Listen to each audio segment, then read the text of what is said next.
بسم اللہ الرحمن الرحیم۔ السلام علیکم دوستو۔ حضرت عبداللہ بن عباس رضی اللہ تعالی عنہ سے روایت ہے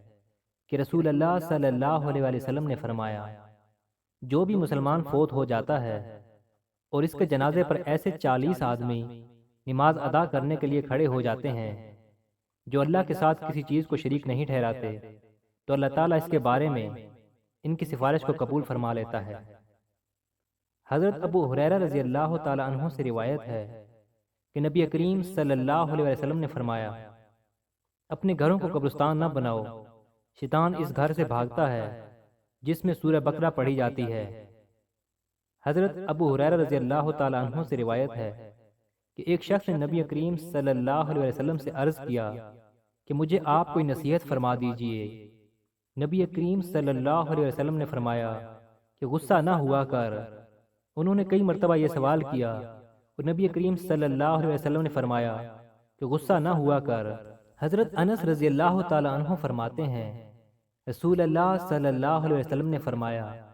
جو شخص اپنے وارث کی میراث کاٹے گا، یعنی اس کا حصہ نہیں دے گا، تو اللہ تعالیٰ قیامت کے دن اس کی جنت کی میراث کاٹ لے گا۔ حضرت ابو ہریرہ رضی اللہ تعالی عنہ سے روایت ہے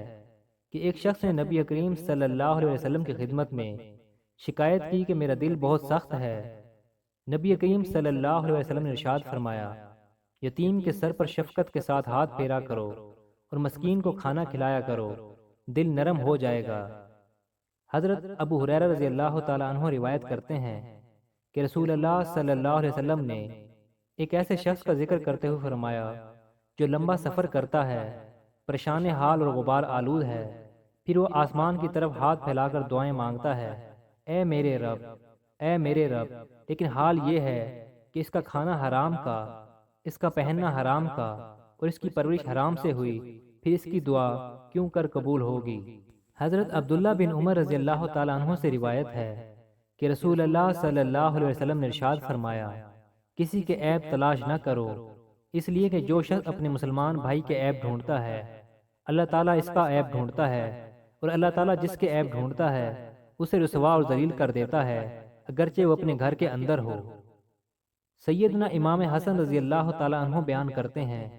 کہ نبی کریم صلی اللہ علیہ وسلم نے ارشاد فرمایا، ہم اہل بیت کی محبت کو لازم پکڑو، پس وہ شخص جو اس حال میں اللہ تعالیٰ سے ملا کہ وہ ہم سے محبت کرتا تھا تو ہماری شفاعت کے صدقے جنت میں داخل ہوگا، اور اس ذات کی قسم جس کے قبضہ قدرت میں میری جان ہے، کسی شخص کو اس کا عمل ہمارے حق کی معرفت کے بغیر فائدہ نہیں پہنچائے گا۔ اگر آپ ہمارے اس چینل پر نئے ہیں تو اس چینل کو سبسکرائب کریں اور اس ویڈیو کو صدقہ جاریہ سمجھتے ہوئے آگے شیئر ضرور کریں۔